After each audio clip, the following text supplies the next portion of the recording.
Welcome back to the channel, everybody. Today we'll be discussing the top lineups in baseball. I will give you my top 10 along with two other teams that just missed the cut. Also, if you guys want to see any specific videos on the channel, let me know in the comments down below. Let's get started. The first team that missed the cut, the Dodgers.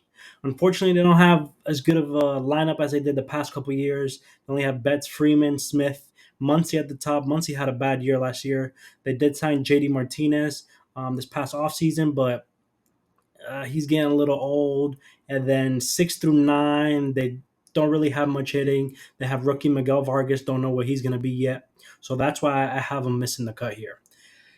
Next team is the White Sox. I think they have a good lineup, but I think they need to prove themselves a little more. They have Tim Anderson at the top of the lineup with Luis Robert, Andrew Benintendi, Eloy Jimenez, Jan Moncada, Andrew Vaughn there. Yasmani Grandal, we don't know what he's going to be. They have rookie Oscar Collis there, and then Elvis Andrews rounding out the lineup. I think they need to prove themselves a little bit more, and I think they can make the top 10 possibly next year. Now, number 10, I think the Baltimore Orioles have a great lineup. Yes, they also need to prove themselves, but they got Cedric Mullins, Adley Rushman, probably could become the best catcher in baseball this year. They have Gunnar Henderson, Santander, great hitter. We saw him in the World Baseball Classic. Ryan Mountcastle, 25 plus home run guy. Kyle Stowers, don't know what he's going to be. Austin Hayes, a great average replacement hitter. 20 home runs, 15 home runs, 15 stolen bases from Austin Hayes, probably. Adam Frazier, he did really good with the Mariners a couple years ago. And then they got Jorge Mateo, who can steal 30, 40, 50 bags, especially with the new rules this year. Now, coming in at number 9, the St. Louis Cardinals. The St. Louis Cardinals have some great hitters in the lineup, but they also have some question marks. Brendan Donovan came through last year for the Cardinals. Don't know what he's going to be. Only has 1 year of experience, really. Top prospect Jordan Walker. He can be good, but once again, we don't know what he's going to be. And then they have the two dogs, Goldschmidt, Arenado. Also, Wilson Contreras, which is the top catcher in MLB right now. Then they have Nolan Gorman, Tyler O'Neill.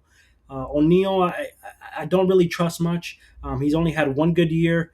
Other than that, injured or hasn't played up to expectations. Then they have Lars Newbar, Tommy Edman. I really like Tommy Edman. He's another guy that can steal 30 plus bases. Really good hitter.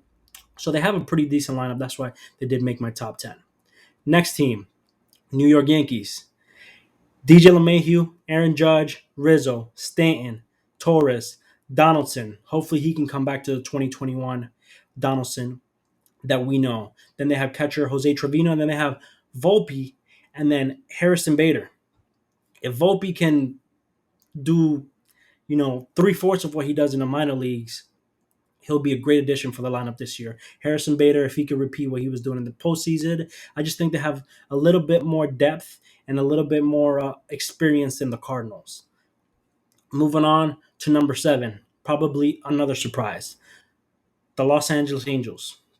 They have Taylor Ward, Mike Trout, Shohei Ohtani. We don't even have to talk about those two. We know who those two are. Then they have Anthony Rendon. Yes, Rendon has been injured the past 2 years, but I think he can be a good comeback player. I did pick him as my comeback player of the year. Then they added Hunter Renfroe this past offseason to play the outfield. He's a great hitter, 30 home runs, 80 plus RBIs, good defense in the outfield. They also added Brandon Drury, who's had a good past couple years, played with the Padres last year. Jared Walsh, he had a good year in 2021, I believe it was, down year last year. So hopefully he can go back to that 2021 season that he had. And then they have their top prospect, Logan Hope and Gio Urshela, rounding out that lineup. Now, moving on to number 6, Philadelphia Phillies.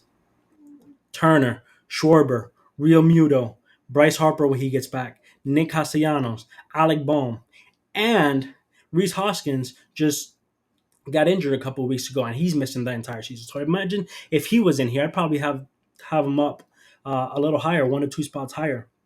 But this is a great lineup. Hopefully they can stay healthy, and we'll see what they can do in the NL East this year. Next team, number 5, the New York Mets. The Mets have Nimmo, Marte, Francisco Lindor, Pete Alonso, Jeff McNeil, Mark Canha, Eduardo Escobar, who's still a good hitter. Then they have Vogelback and Narvaez, maybe Francisco Alvarez if they call him up. I think they have a pretty decent lineup. Starlin Marte, Brendan Nimmo, they can get hurt quite a bit. Escobar, He did pretty decent last year, but he's had better years. Canha did pretty decent last year as well. So I have them at number 5.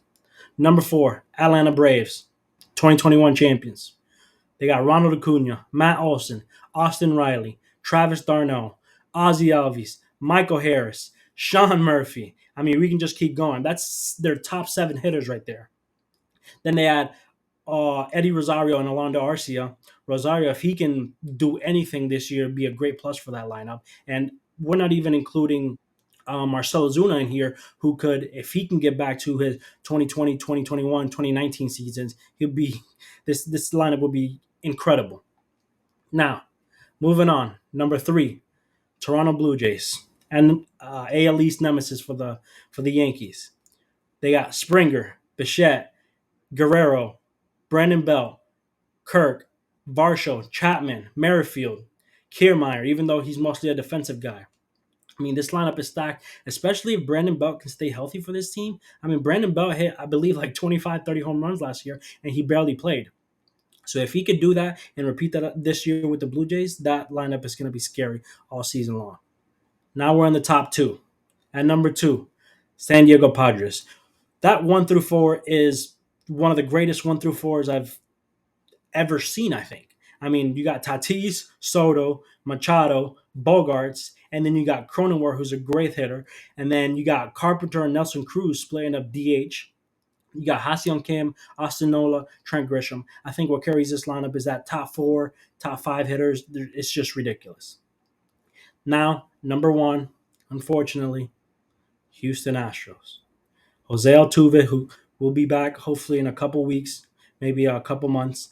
Jeremy Pena, Jordan Alvarez, Alex Bregman, Kyle Tucker. They go and add Jose Abreu to replace Yuli Gurriel, and then Michael Brantley if he gets back healthy. I mean, that top 7 is crazy, ridiculous. Then you add Chas McCormick and whoever else is going to split time with him in center field, and of course Martin Maldonado, who's a great catcher. We saw that in the WBC and the on his pitch calling and his defense behind the plate.